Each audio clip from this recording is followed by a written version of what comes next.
بسم الله الرحمن الرحيم، ورجعت لكم فيديو جديد. النهارده هنعمل مع بعض الصينيه الجديده دي، صينيه مختلفه ويعني فيها كده شويه تكات بسيطه. اتمنى زي كل مره تسمعوني وتسمعوا النصائح اللي انا بقولها في كل فيديو، واتمنى ما تنسونيش باللايك والسبسكرايب لما تشوفوني. انا ماهي فيديو قناه المتواضع، وطبعا مش قادره اقول لكم ان انا حرقت كده حته من الفيديو، بس انا حبيت يعني كده اشوقكم للفيديو باذن الله. يعني كل اللي طلب مني النيون والشغل النيون يعني، فبس حبيت كده يعني لقطه كده منه. هو اي نعم هي كلمه واحده بس اللي خلصت، بس عايزه اقول لكم ان يعني الموضوع شيق جدا وغريب شويه، غريب كمان يعني على ان بنت اي حد كان بيستغرب ان انا هعمل كده، هنفذه بايدي. كمان بقى لما شغلت فيه الكهرباء والنور نور، احساس كده حاجة تانية بصراحة، احساس نصر كده، يا اخيرا واو بجد يا كده. عارفين انتوا الاحساس ده؟ فاتمنى ان انتوا تشوفوا تستنوا الفيديو بتاعه باذن الله على ما يخلص، لاني ما عملتش غير كلمه واحده، وحقيقي عملته من هنا وهنكت من هنا كالعاده. معلش سامحوني كل الناس اللي بيقولوا لي خلي حد يشتغل معاكي، الموضوع صعب جدا مش سهل. آه فاهمين يعني، حتى في المونتاج الموضوع صعب. فالفيديو كبير جدا جدا، فاستنوني باذن الله. هحاول اخلصه يعني، لسه هخلص الشغل فيه وهبتدي امنتجه على طول باذن الله. فاستنوني شويه حاجه بسيطه يعني، فاتك كتير ما بقى الا الحاجات البسيطه. بس حبيت برضه اقول لكم ان انا مش ناسياكم يعني، وان شاء الله هينزل فيديو قريب. نرجع بقى للصينيه. الصينيه دي يعني اعتقد من اسهل الصواني اللي ممكن تتعمل، لان يعتبر كلها شغلها ليزر. طبعا الشغل المطبعه او مش مطبعه، هو مكنه قص الليزر بيقص لك كل حاجه. حتى هو عامل لي علامه على المكان بتاع الاسمين والمكان بتاع الخاتم. بص بيعمل لك كده العلامه بالظبط عشان هتعرف هتلزق فين. فما فيش اسهل من كده، اي حد مبتدئ ممكن ينفذها. كله يعتمد على الراجل اللي هيقص الليزر والمكنه القص. طبعا هو كده كده بيبقى عنده البرامج وعنده كل حاجه، يعني هو عنده البرنامج وعنده كمان هو اللي بيصممه وهو اللي بيعمل كل حاجه. انتوا ما بتتعبوش في اي حاجه، بتوروا له التصميم وهو بينفذه.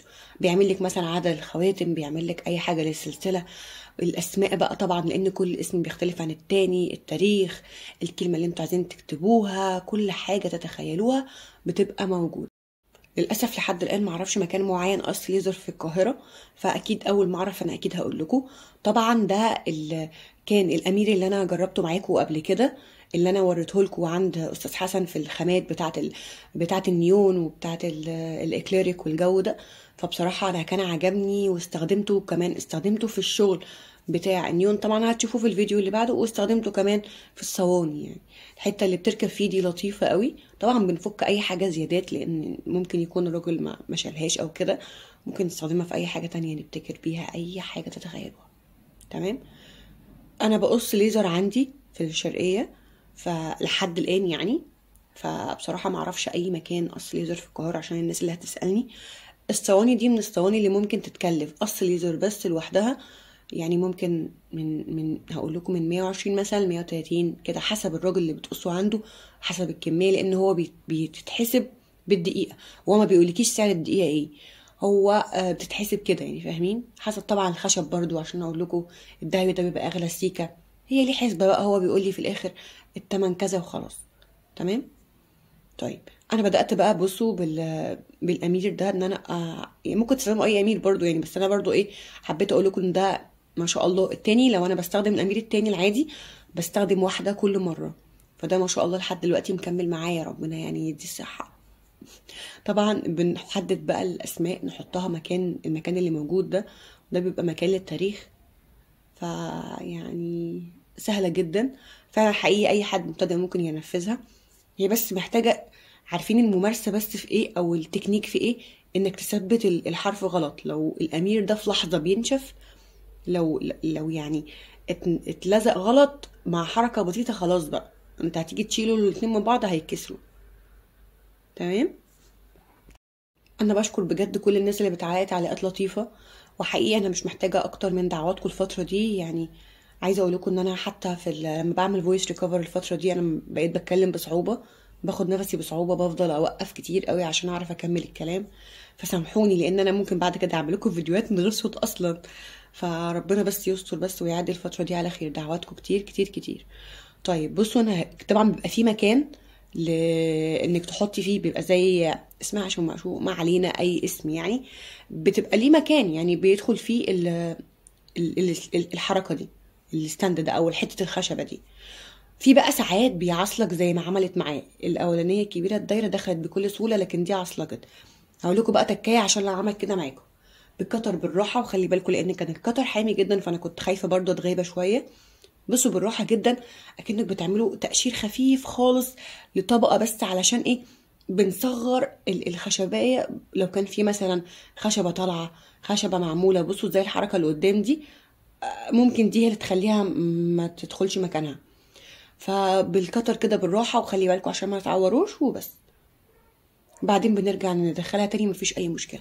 ممكن تحطوا امير وانتوا بتلزقوا، بس بصراحه هي علشان برضو كانت، انا كنت الاول كنت بجربها اشوف يعني هتدخل بسهوله ولا لا، ولقيت ان انا خلاص بقى هي سبتت الى حد ما، لانها برضو كانت جامده شويه. ممكن، بصوا انا بعمل ايه بايدي، المفك يكون طري مش مفك ناشف، عشان او مش شاكوش. علشان ايه؟ هقول لكم، لان ده خشب خفيف جدا وممكن يتجرح من اقل حاجه. فشفتوا بصوا انا عملت ازاي، استخدمت بالراحه، دقيت بالراحه جدا على خفيف. ماشي. بدات ان انا اثبته بس بالامير من تحت وخلاص، عشان برضو ما بهدلش شكل الصينيه من فوق وكده. الامير ده كان ب15 جنيه اللي على ما اتذكر صح ان انا في الفيديو. طبعا انا قلت لكم الفيديو مكانه فين، ورقم تليفونه بيشحن محافظته والجو ده طبعا، في الفيديو اللي فات تقريبا او اللي قبله بقى شوفوه. وفيديو نيون عشان الناس برضو اللي ايه، اللي ممكن تكون بتشوف البتاع ده متاخر، الفيديو ده متاخر، فممكن يكون هو هتلاقيه في صندوق الوصف او عندي في القناه، فيعني ايه ما تخلعوش. طيب، وان شاء الله يعني كده كده لو لسه شايفينه على طول فخشوا على القناه لو انتوا اول مره تشوفوني يعني. بصوا شكلها حلو قوي بصراحه، تحس انها كده حاجه كده شيك، الاسود مع الذهبي حاجه كده وهم بصراحه. انا بعشق اللون الاسود، والذهبي حبيته مؤخرا. بدات الاول حاجه ان انا برص الحاجه في مكانها قبل ما بلزق، علشان اللزقه خلاص بقى زي ما قلت لكم اللزقه بفوره هتلزق خلاص. زودنا شويه فراشات كده على خفيف برضو، انا مش عايز ازود عشان ما تبقاش اوفر. لو انتوا مش حابين ان انتوا تزودوا خلاص، بس انتوا ممكن تستخدموها في ايه؟ الناس بتستخدمها مثلا في تحط عليها غويشه، تحط خاتم تاني، الجو ده. طبعا انتوا عارفين الورد ده ورد، ده ورد اسمه ايه مشمش. طبعا فروعه معروفه يعني، الفرع كان ب35، معرفش حاليا بكام. تمام. على ما اتذكر ان انا جبته كان ب35.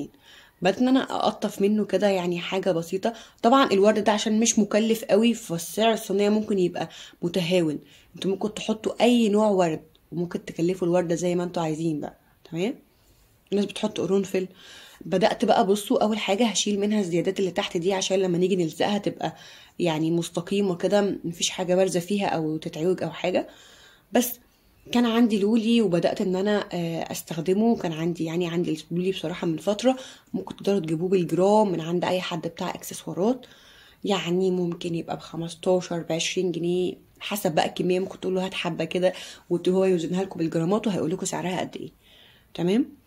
بدأت ان انا الزق فيها الوردة شكلها اتغير تماما بعد حوار اللولي ده. فاتمنى يكون المره دي الفيديو مختلف شويه في الالوان وفي الافكار اللي فيه.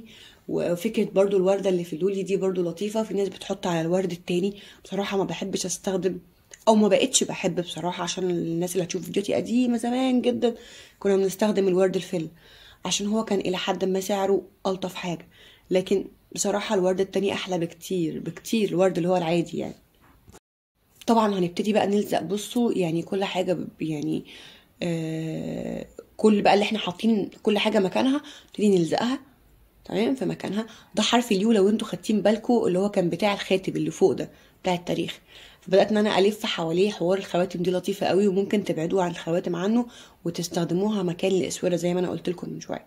ففي افكار كتيره، وحسب الافكار وذوق العميل وذوق الراجل او الشخص اللي شغال يعني هاند ميد او كده. تمام. طبعا انا شغاله على شغل الاكليريك عشان ما اضيعش وقت، مفيش حد بيعمل كده بصراحه. قلت والله لو انا شلتهم من على السفره مش هشتغلهم تاني، فقلت بقى اخليهم كده قدامي عشان افضل فاكره ان انا اكمل شغل بس يا رب ربنا اقدر يعني يديني صحه اقدر اكمل. دي بتبقى مش متبقيه. اي حد لما بنيجي نستخدم شغل الورد او كده بيبقى فيه فروع الخضراء او كده، فشلتهم. شلت كام فرع كده شكلهم مختلف ودهنتهم سبراي ذهبي اسنانهم اللي هو لحد ما ينشفوا. خلي بالكم ان دي رفيعه فممكن تقلبوها على الظهر فتنشف بسرعه، لكن اللي كان فيها حبيبات دي كانت محتاجه انها تترش فوق ال3 مرات، فخدت مني وقت ابن لذينه، وكمان يعني ما كانتش عايزه تنشف لان طبعا هي المفروض انها تحتاج وقت يعني، رغم ان السبراي بينشف بسهوله يعني. بدأتنا طبعا اثبت دي الحمد لله كانت ناشفه، لكن التانية عشان قلت لكم رشيتها اكتر من مره وكنت مستعجله في الصينيه حطيتها كده. بصوا حتى تلاقوني ان انا بحاول ما امسكهاش قوي لان انا عارفه ان انا ايدي هتتبهدل، فيا دوب بس قلت كده كده هتنشف ربنا معاها يعني. هنحط مع بدايه الورد وهنحط مع نهايه الورد، فانا بحطها قبل ما الزق الورده نفسها، علشان الجذع اللي تحت ده بيتدارع على الورده بالظبط زي ما انتم شايفين كده. قولوا لي بقى رايكم شكلها عامل ازاي، عجبتكم ولا لا؟ اسئلتكم في الكومنتات باذن الله انا برد عليها في الفيديو.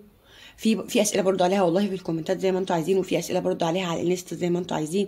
والله بحاول على قد ما اقدر ارد عليكم، فسامحوني لو اي تاخير مني او تقصير ده بيبقى نابع من قله صحه بس وقله مجهود وقله طاقه، فسامحوني يعني. الشخص يعني انا لو مية في صحتي كان ما كنتش قعدت، كنت هنزل لكم كل يوم فيديو، فسامحوني يعني باذن الله. سامحوني وادعوا لي الاتنين مع بعض تمام. ما تعملوش كده تحطوا على الاكليريك اصلا بيتجرح خلي بالكم، بس انا بقى قلت ايه عشان كنت مستعجله فحبيت ان انا اشتغلت كده عليها وخلاص. عايزه اقول لكم قولوا لي تسعيرها ايه وتدوها كام، مش تدوها كام من 10، تقييم ليكم يعني عجبتكم او لا، وقولوا لي تسعيرها في حسب المكان اللي انتوا فيه. يعني انتي من القاهره تسعيرها كام، انا من كذا تسعيرها كذا، انا من كذا تسعيرها كذا، اوكي؟ فقولوا لي في الكومنتات ونحاول ان مع بعض كده نشوف نعمل فيديو عن التسعير، علشان بس اخد اراء كل الناس عشان ابقى فاهمه الدنيا ماشيه ازاي بره. واشكركم بس.